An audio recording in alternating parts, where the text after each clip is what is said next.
fakuntu la usalli khalfahu, na mimi anasema nilikuwa siswali nyuma yake, li'annahu la farqa indi baina burhani wa baina walidi, kwa sababu ilikuwa hakuna tofauti baina ya burhani Sheikh Burhan na baina walidi, lianna kilahuma yataakharu anil jamaati alula, kwa sababu kila mmoja katika hao wanachelewa jamaa ya mwanzo. Kwa nini wanachelewa?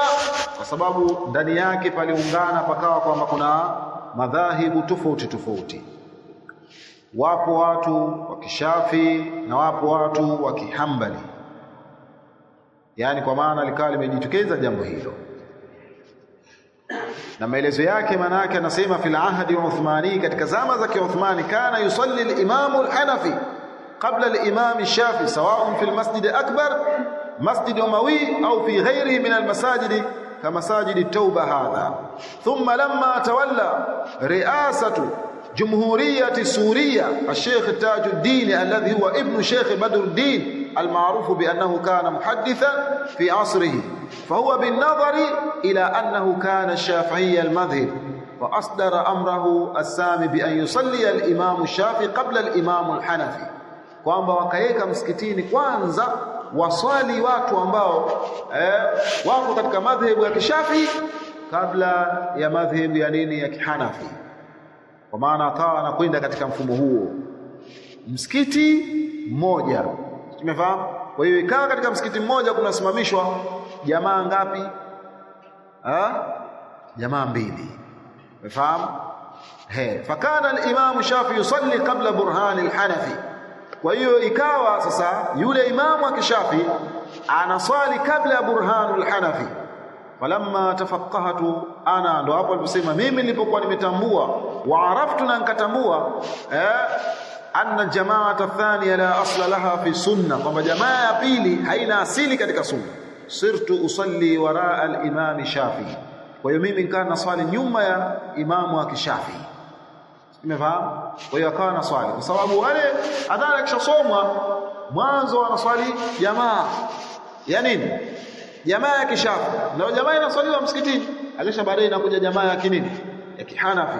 Kwa hiyo yeye Sheikh Al-Albani anasema mimi sasa inabidi niswali jamaa ya mwanzo lilimam al-awwal, imamu wa mwanzo. Wa idha biha taqumu qiyamatu walidi bisababi hadhihi mukhalafa, tamaki anasema kwa jambo hilo ndipo kasimama kisimamo cha mzazi wangu kwa sababu ya mukhalafa huu. Awalan limadhhabi, kwanza kupingana madhhabu yake, wa thaniyan li fi'li, pili na kile kitendo chake.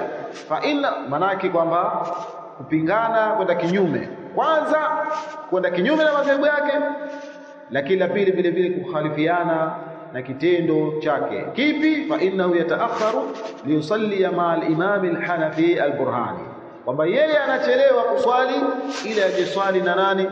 Ajeswali na imamu wa Kihanafi ambaye ni nani? Burhani. Umefahamu? Lakin huwa madhi fi sabilihi wa ana madhin fi sabili, lakini yeye baba anapita fi sabilihi, katika njia yake, wa ana madhin fi sabili, na mimi napita katika njia yangu nyingine. Yani yeye si kwa maana asali jamaa ya mwanzo Sheikh Al-Albani kwa sababu labda ni mshafi, anachokizingatia kwamba msikiti ambao umepangwa wa imamu jamaa ni ile ya mwanzo, sijui umefahamu. Kisha ndio akasafiri kama tulivyosema, huyu Sheikh Burhan akaenda hija, akampa niaba nani? Akampa niaba mzazi wangu ili aswali nafasi yake. Fakuntu la usalli khalfahu, ndio anasema mimi nilikuwa siswali nyuma yake, kwa sababu hakuna tofauti anasema baina ya Burhani na baina ya mzazi wangu, lianna kilahuma yataakharu an aljamaati alula, kwa sababu kila mmoja alikuwa akichelewa katika ile jamaa ya mwanzo. Fakuntu ad'u walidi yusalli aljamaata athaniya, na mimi nilikuwa nikimwacha mzazi wangu aswali jamaa pili, wa usalli ana ma'a al-imam al-awwal, na mimi nilikuwa nikiswali mimi na imamu wa mwanzo, kwa kufuata kwamba jamaa ya msikitini jamaa ya mwanzo. Kwa hiyo maelezo katika upande huo yalikuja ni mengi sana, yalikuja ni mengi sana, na kitabu hichi takriban maelezo ambayo yanazungumzia kuhusiana na Sheikh Al-Albani ni mengi. Lakini baada hapo Sheikh akasoma, baada ya kusoma akadarasisha na akawa kwamba akaibuka kuwa ni mwanachuoni mkubwa, akasomesha elimu aliyosoma, kadhalika vile vile akafanya nini, akawa ni mwenye kusomesha. Na miongoni mwa maelezo ambayo wanachuoni wanasema min athari Sheikh ilmiya, katika athari za Sheikh za kielimu, khalafa Sheikh rahimahullahu ta'ala, ameacha Sheikh rahimahullahu ta'ala turathan ilmiyan kathira, urithi wa kielimu ulikuwa mwingi sana, sawa min almaktub au almasmu', sawa katika vilivyoandikwa au vilivyokuwa vimesikilikana. وسأذكر هنا مسردا لمؤلفاته المكتوبة. Anasema na hapa nitataja kwa kuzileta tungo zake au vitabu ambavyo alikuwa ameviandika. Waqad dhakaraha ghairu wahid mimman kataba anhu, na wamevitaja hivyo vitabu asiyekuwa mmoja katika wale ambao walikuwa wameandika kutoka kwake, illa anna ajma'ahum fima waqaftu alayhi, lidhalika huwa Sheikh Ali ibn Hasan ibn Abdul Hamid hafidhahu Allah ta'ala. Huyu ni mmoja katika wanafunzi wake, akiwa umetokezea baadhi ya wanachuoni wakampiga radi kutokana na baadhi ya misimamo ambayo walikuwa nayo. Falaqad dhakara baada ya kufa Sheikh, lakini baada ya kufa Sheikh al-Albani, baada ya kufa Sheikh al-Albani, Ali ibn Hasan ibn Abdul Hamid al-Athari akachukua baadhi ya misimamo ambayo baadhi ya wanachuoni hawakufikiana na yeye. فلقد ذكر مسرد مؤلفات الإمام الألباني في كتابه, na ametaja ule mlondongo wa tungo au vitabu vya Imam al-Albani katika kitabu chake alichokiita ma Sheikhina Nasruddin wa Sunna, pamoja na shekhi wetu mwenye kuinusuru dini na sunna. Wa kabla dhalika aqul, na kabla hapo nasema قد يعمد الشيخ رحمه الله تعالى احيانا الى تسميه بعض المؤلفات بالاسماء المسجوعه، وهذا مسلك مألوف عند اهل العلم، ومن فوائد ذلك مسلك. baadaye akaleta maelezo ya vitabu ambavyo alivyokuwa ameviandika. Kwanza kaleta katika hali ya ujumla, anasema takribi al-madhmum ijmali lilkitab suhulatul hifdhi unwan, yani akaleta ule mfumo ambao alikuwa shekhe alikuwa ameandika, ndio akakueleza hapo miongoni mwa hayo, kwanza kukurudisha ile madhumuni ya ujumla ya kitabu, kisha wepesi wa hifdhi ya unwani, kisha mfa'i quwwati ma'nawiyya ala alkitabi wa bikhasati fi majali rudud, wa min amthilati dhalika nasbu المجانيق لنسب قصة الغرانيق، ذب الأحمد المسند الإمام أحمد. lakini baadaye akaja na maelezo mpaka baadaye akasema sasa hadha musnad bi kutubi Sheikh. Sasa ndo akasema huu ndo mtiririko wa vitabu vya Sheikh. Nambari 1 akasema adabu zafaf fi sunnati al-mutahhara, kitabu nambari 1 adabu zafaf fi sunnati al-mutahhara, ndio hichi ambacho tunategemea kufanya nini, ukisoma, ambacho tuko nacho sisi. Kitabu cha pili al-ayatul bayyinat fi adami samai al-amwat ala madhhab al-hanafiyya as-sadati lil-alusi tahqiq wa takhrij, hicho amekifanyia tahqiqi na takhrij. Cha tatu al-ayat wal ahadith fi dhamm al-bid'ah, kitabu chake. Kisha cha 4 al-ajwibatu an-nafi'a an as'ilati li jannati masjid al-jami'a. Cha 5 ahadithu Isra wal Mi'raj, ambacho pia kilikuwa hapa kimetolewa katika maktabatul Auza'i, cha Isra na Mi'raj cha Sheikh al-Albani. Sijui kama mpaka leo kipo, kinapatikana hapa katika maktabatul Auza'i, kama kitakuwa kipo. Kisha anasema cha 6 ahadithu tahri wal binaa ala al-yaqin fi salat. Cha 7 al-ahadithu dha'ifa wal mawdu'a allati dha'afaha au ashara ila dha'fiha Ibn Taymiyyah fi majmu' al-fatawa. Cha 8 al-ahadithu ad-dha'ifa wal mawdu'a fi ummahat al-kutub al-fiqhiyya. Cha 9 al-ahadithu al-mukhtara li Dhiya al-Maqdisi tahqiq wa takhrij, hicho amekifanyia tahqiq na takhrij. Cha 10 al-ihtijaj bil qadari li Ibn Taymiyyah. Cha 11 ahkamul janaiz wa bid'aha, ambacho sisi tayari shafanini tumeshakukisoma. Cha 12 ahkamur rikaz, hichi maktabatu al-Auza'i watutafutie kitabu cha Sheikh al-Albani kipo. Cha 13 al-ahkamu sughra li Abd al-Haqq al-Ishbili, ahkamur rikaz al-makhtut, sio matbu'. Anasema cha 13 al-ahkamu sughra li Abd al-Haqq al-Ishbili takhriji wa ta'liqi wa tahqiqi. Cha 14 al-ahkamu al-wusta lil-ishbili, takhriji wa ta'liq wa tahqiqi. Yeye amefanya nini? Takhriji na ta'liq na tahqiqi. Kisha ya 15 adau ma wajaba min bayani al-wadda'ina fi Rajab. Anasema adau ma wajab min bayani al-wadda'ina fi Rajab libn Dihya. Daqiq anasema tahqiq wa takhrij. Cha 16 al-adhkaru lin-Nawawi, kitabu cha al-adhkar an-Nawawi ta'liq wa takhrij, ambacho vile vile amefanyia ta'liq na takhrij. Cha 17 irshadu an-nuqad fi taysir al-jihad, taysir al-ijtihad as-San'ani, amefanyia takhrij na ta'liq. Ya 18 irwa al-ghalil fi takhrij ahadith manar as-sabil, ambacho kitabu kikubwa cha Sheikh Al-Albani, miongoni mwa vitabu vyake vikubwa.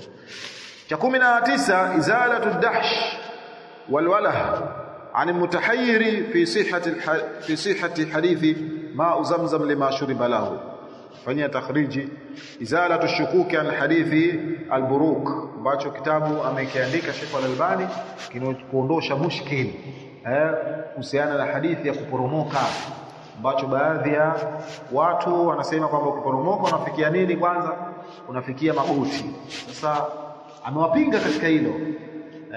Kufikia magoti ni mmoja katika msimamo wa Sheikh Ibn Uthaymeen na baadhi ya maulama, lakini anasema kwamba hadithi haijaja hivyo. Hadithi inasema kwanza kufikia mikono, sijui umefahamu, fikie mikono kisha ndio ufikie magoti yafuate, unafahamu. Kwa hiyo akaandika kitabu kizima izalatu ash-shukuk an hadithi al-buruq.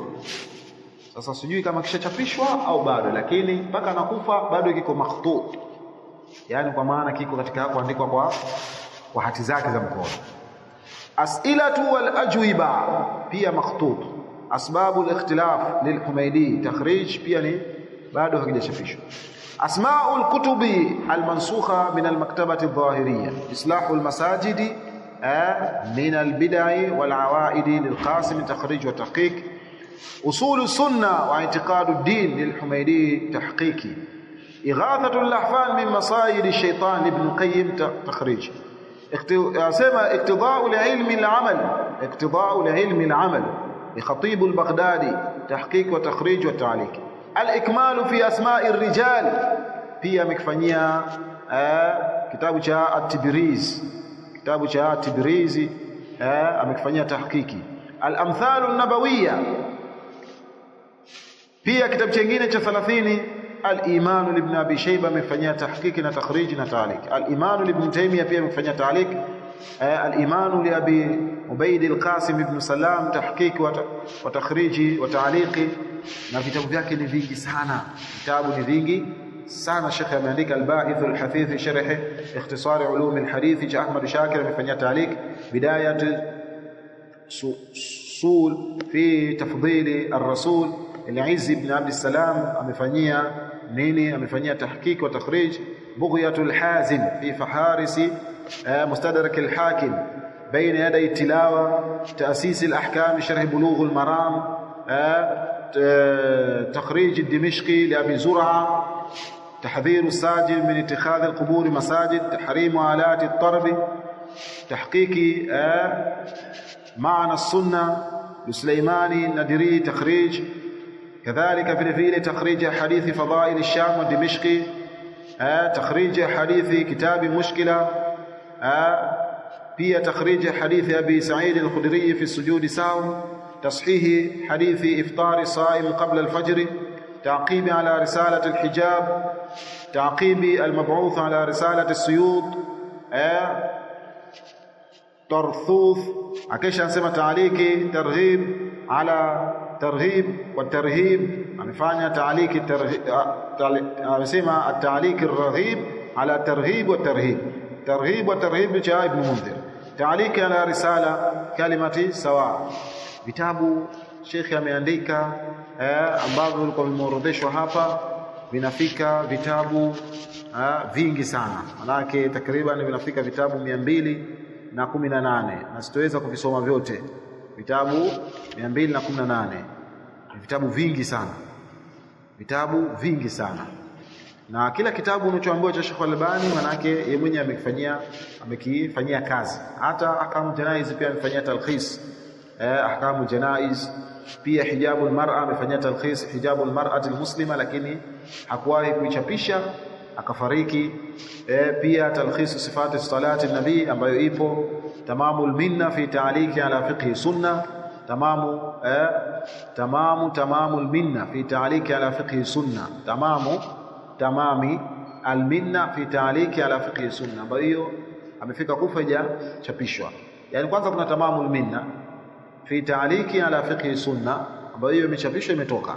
Akisha kuna tamamil minna fi ta'liqi ala fiqh sunna ambayo hiyo haijachapishwa kwa makhtut, amefariki hajachapishwa. Tamamun nushi fi ahkam al-mashi, na vitabu vinginevyo. Huyo ameorodhesha takriban vitabu vinafika ngapi? 218 vitabu ambavyo alivyokuwa ameviandika Sheikh rahimahullahu ta'ala. Tumaini adhana Aisha, kisha baadaye tutaendelea biidhnillah tabarak. Naam, nasema makanatu al-ilmiya, nafasi yake ya kielimu, wa thana'ul ulamai wal adba'u wal kuttabi alayhi. Kifupi sifa za wanachuoni ambazo walizokuwa wamezieleza wakazitoa kuhusiana na Sheikh Al-Albani. Asema thana'un nasi 'ala al-muslim min ajil bushrahu, watu kusifu juu ya kumsifu Muislam basi ni katika kuharakisha zile bishara zake. Fakaifa idha kana al-muthni alayhi hum min safwati al-mujtama'at min al-ulama'i ar-rasikhina wa talabati al-ilmi wa ghayrihim min du'ati al-khair. Asema vipi ikiwa sasa yule ambaye mwenye kusifiwa anasifiwa na wale watu ambao walikuwa wasafi katika umma, katika wanachuoni na wanafunzi na wengineo katika wale walinganizi wa khair.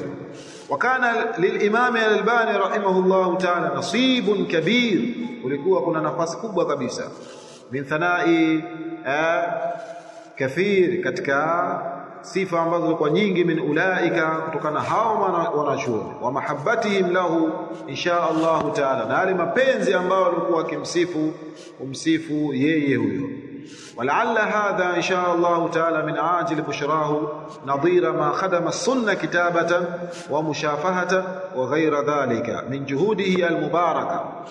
أسمع huende kani katika kufanya haraka zile bishara zake za khairi, na hasa kwa kuangalia yale ambayo alikuwa ameyatumikia katika sunna, katika kuandika, katika kuzungumza na mengineyo, katika juhudi ambayo alikuwa ameifanya kubwa sana. Na baadhi ya mashekhe ambao walikuwa wamemsifu Sheikh Muhammad ibn Ibrahim al-Sheikh rahimahullah ta'ala fi haqqi akhihi al-Allama al-Albani, amesema wa huwa sahibu sunna wa nusrati lilhaq wa musadamati li ahli al-batil. Yeye Sheikh al-Albani alikuwa ni sahibu sunna, ni mtu ambaye alikuwa wa sunna. Ikatasa sijui imeingia nini hapa, inabidi nichane tu, manake elezo yake sijui imeingia kitu gani. Allahu musta'an. Haya, kini hajafutika maelezo yake. Anasema Sheikh amesema Muhammad ibn Ibrahim al-Sheikh rahimahullah ta'ala fi haqqi akhihi al-Allama al-Albani, wa huwa sahibu sunna, naye ni mtu wa sunna, wa nusrati lilhaqqi, na ni mtu ambaye wa kuinusuru haki, wa musadamati li ahli batil, na ni mtu ambaye wa kuvunja ile batil, kupambana na batil na watu wake, watu wa batil. Kadhalika vile vile Sheikh Abdul Aziz ibn Abdullah ibn Baz rahimahullah ta'ala fi haqqi al-Allama al-Albani, akasema Sheikh al-Albani maarufun annahu min ahli sunna wal jamaa, kwamba yeye ni katika watu maarufu, ni katika watu wa sunna na jamaa, wa min ansari sunna, na katika watu wenye kuinusuru sunna, wa min duati sunna, na ni katika watu wenye kulingania sunna, wa min almujahidina fi sabili hifdhi sunna, na ni watu wenye kupambana jihadi katika njia ya kuhifadhi sunna. Waqala aidan, na akasema vile vile nani Sheikh Ibn Baz, الشيخ معروف لدينا بحسن العقيدة والسيرة, kwamba Sheikh Al-Albani kwetu sisi tunamjua kwamba ni mtu ambaye akida yake ilikuwa ni nzuri na mwenendo wake ulikuwa ni mzuri, ومواصلة الدعوة إلى الله سبحانه وتعالى مع ما يبذله من الجهود المشكورة في العناية بالحديث الشريف وبيان الحديث الصحيح من الضعيف من الموضوع. Asema vile vile kutokana na juhudi ambayo alikuwa ameifanya, kwa maana juhudi alikuwa ameitumia kubwa sana katika kushughulikia hadithi ambazo zilikuwa tukufu, hadithi za Bwana Mtume SAW, na vile vile kubainisha hadithi iliyokuwa sahihi na dhaifu ni ipi na maudhui ni ipi, wama katabahu fi dhalika min alkitabati alwasi'a, na yale ambayo alikuwa ameandika katika hayo katika maandishi ambayo ni wasaa. Yote hayo yanaonyesha kwamba alikuwa na juhudi kubwa sana. Wakala na vile vile akasema maelezo mengi sana Sheikh Ibn Baz katika watu ambao walikuwa wamemsifu vile vile Sheikh Ibn Baz, bali alifikia kusema la a'lam tahta qubbati al-falak, mimi sijui chini ya dunia fi hadha al-asri, katika zama hizi a'lam, mjuzi zaidi mina Sheikh Nasir fi ilmi al-hadithi. Ibn Baz amefikia kusema hivyo, sijui mimi mtu ambaye alikuwa mtambuzi zaidi katika hadithi katika chini ya falak, maana katika kubba ya falak au adimu sama, katika uwingu wa dunia, kama vile alivyokuwa Sheikh Al-Albani katika zama zake, kwa maana alikuwa ni alimu mkubwa sana katika zama zake Sheikh Al-Albani, na tazkia za Ibn Baz ilikuwa ni nyingi sana, bali amefikia kusema Sheikh Muhammad Nasiruddin Al-Albani huwa mujaddidu hadha al-asr fi dhanni wallahu a'lam. Amesema Ibn Baz kwamba Sheikh Muhammad Nasiruddin Al-Albani huwa mujaddidu hadha al-asr, ndio ambaye mujaddid wa zama hizi, kwa sababu Mtume sallallahu alaihi wasallam katika kila baada ya zama miaka 100 kumpeleka yule ambaye atakayefanya tajdidi, kufanyia tajdidi sunna ya Bwana Mtume sallallahu alaihi wasallam. Kwa hiyo katika zama hizo ambazo Ibn Baz anasema mujaddid wa zama hizi ni nani? Ni Sheikh Al-Albani. Kwa dhana yake Sheikh Ibn Baz anasema wallahu a'lam, na Allah ndio mwenye kujua zaidi. وفي أحد دروس شيخ ابن باز قرئ عليه تخريج حديث من كتاب رواء الغليل. moja katika darasa zake Sheikh Ibn Baz palisomwa mbele yake takhriji ya hadithi kutoka katika kitabu Ruwa' al-Ghalil, wastama'a Sheikh ila takhriji kamila, falamma faragha al-qari qala Sheikh Ibn Baz rahimahullah ta'ala in lam yakun takhriju hakadha fala takhrij, ikiwa takhriji haikuwa katika namna kama hii basi hakuna takhriji tena. Manake vile ambavyo Sheikh Al-Albani alifanyia takhriji fanyia takhriji ile hadithi. Waqala rahimahullah ta'ala, na akasema tena vile vile Ibn Baz, lastu ashukku fi ilmi wasa'ata ittila'ihi wa inayatihi bisunna, mimi sitii mashaka katika elimu yake kwa ule wasawa kuangalia kwake masala na kule kushughulikia kwake sunna. Zadahu Allahu ilman wa tawfiqa, Allah mzidishie elimu na tawfiki. والله وهو بحمد الله ممن ينشد الحق ويسعى إليه ويبذل جهوده في إيضاحه والدعوة إليه. yeye ni katika watu ambao walikuwa wameieleza haki na kuitangaza haki, kadhalika walifanya bidii haki na kutumia juhudi zao kubwa kabisa katika kuweka wazi na kuilingania. وقال الشيخ ابن عثيمين محمد ابن صالح العثيمين رحمه الله تعالى في حق العلامة الألباني katika kuelezea haki ya Imam Al-Albani, anasema falladhi araftuhu an al-Sheikh min khilal ijtima'i bihi wa huwa qalil annahu harisun jidda ala al-amal bis-sunnah wa muharabati bid'ah sawa'un kanat fi al-aqida am fi al-amal. Anasema kwamba Sheikh alikuwa kwamba ni mwenye bidii kubwa sana katika kuitumikia sunna, kufanya kazi sunna na kuipiga vita bid'a, na sawasawa katika akida au katika matendo. Waqala aidan amma min khilali qira'ati limuallafati faqad araftu anhu dhalika wa annahu dhu ilmin jam fi alhadithi. Asema ama katika upande wa kusoma kwangu vile vitabu vyake mimi natambua kutoka kwake kwamba yeye alikuwa ni mwenye elimu iliyokuwa kubwa sana fil hadithi, katika hadithi riwayatan wa dirayatan, katika upande wa kushughulikia sanadi za hadithi na mpaka zile matni za hadithi. Wa anna Allah qad nafa bima katabahu kathiran minan nas, na kwa hakika Allah subhanahu wa ta'ala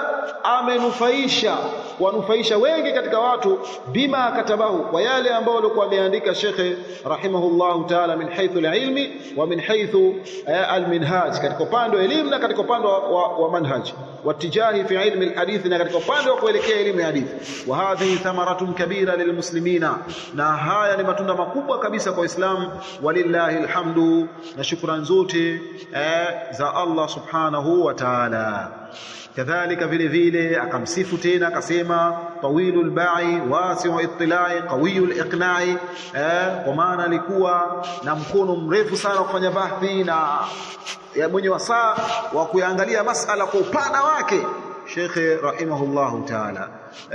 Na wanachuoni wengi sana, bali lajnatu daima wanachuoni wa Saudia wale nao vile vile wakasema amma kitabu silsilatu ahadithi dhaifa wal mawdhu'a fa muallifu wasi'ul ittila'i fil hadithi, ama kitabu silsilatu ahadithi adhaifa wal mawdhu'a, yule mtunzi wake ni mwenye wasaa kuangalia kiundani sana katika masala ya hadithi, qawiyun fi naqlihi, tena mwenye nguvu katika ukosoa kwake, والحكم عليه na kutolea hukumu juu yake bisiha wadhaafi, wakad yukhti, lakini vile vile huenda akafanya nini, akakosea, kwa sababu ni nani? Binadamu, kullu ibn adam khata'un, kila mwanadamu ni mwenye sifa ya kufanya nini, kosea. Bali akasema mwanachuoni mkubwa kabisa wa hadithi Hammad ibn Muhammad al-Ansari, migogo katika magogo ya hadithi, bi annahu, akasema dhu ittila'i wasi'u fi ilmi al-hadithi. Kwa hiyo mtu kupewa tazkia na mwanachuoni wa hadithi kama huyo Hammad ibn Muhammad al-Ansari, kwamba alikuwa ni mtu ambaye wasi'un, mwenye wasaa mkubwa sana katika kuiangalia hadithi na wengine. Bali anasema qala Sheikh Abdul Muhsin al-Abbadi al-Badri al-mudarris fi Masjid an-Nabawi, amesema wal Albani alimun jalil, na Imamu al-Albani ni alimun jalil, ni mwanachuoni ambaye alikuwa mtukufu sana, khadama sunna, ameitumikia sunna, wa aqidatuhu, na ile itikadi yake tayyiba, ni itikadi ambayo ilikuwa ni nzuri, wa ta'anu fihi la yajuz, na kumsema vibaya haifai. Thumma dhakara kalama al-Imam at-Tahawi fi aqidatihi, kisha al-Imam Sheikh Abdul Muhsin al-Abbad akataja maneno ya al-Imam at-Tahawi fi aqidatihi, katika itikadi yake akasema wa ulama'i salafi min as-sabiqina wa man ba'dahum min at-tabi'ina ahlu al-khabari wal-athari wa ahlu al-fiqh wan-nadar la yudhkaruna illa bil-jamil wa man dhakarahum bis-su' fahum ala ghayri as-sabil. Wa ulama'i salafi, na wanachuoni wa kisalafi, mina sabiqina, katika wale ambao walikuwa wametangulia, wa man ba'dahu, na wale waliokuja baada yao, mina tabi'in, katika matabiina, ahlul khabari wal athari, watu ambao wa khabari na athar, wa ahlul fiqh wan nadhar, na watu wa fiqh kadhalika vile vile kuziangalia zile dalili kiundani. La yudhkaruna illa bil jamil, hawatajwi hao isipokuwa kwa uzuri. Waman dhakarahum bisu fahuwa ala ghairi sabil, na yote ambaye mwenye kuwataja kwa ubaya, basi elewa kwamba huyo mtu yupo katika njia iliyokuwa si sawa, yupo katika njia ambayo ilikuwa mbaya.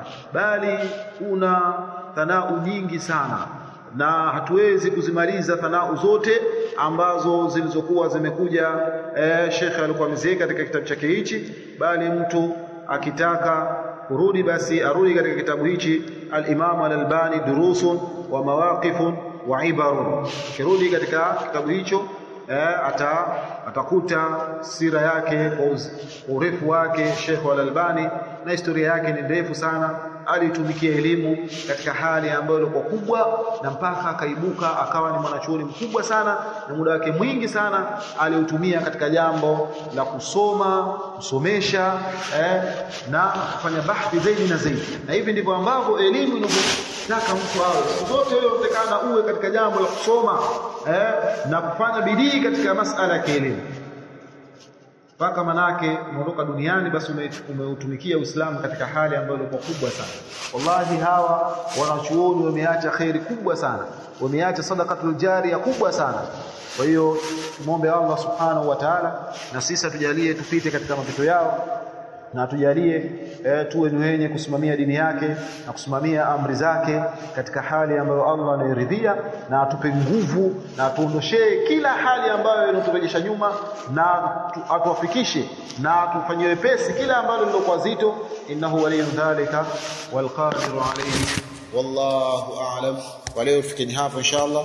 Tukija biidhnillah tabaraka wa taala tutakuja kuingia kwenye kitabu moja kwa moja, na hiyo ni historia kwa ufupi. Lakini mtu ambaye anataka kuhistoria kwa urefu, miongoni mwa vitabu ambavyo vilikuwa vimeandikwa kuhusiana na historia na maisha yake Sheikh Al-Albani. Ni kitabu hichi Al-Imam Al-Albani durusun wa mawaqifun wa ibarun.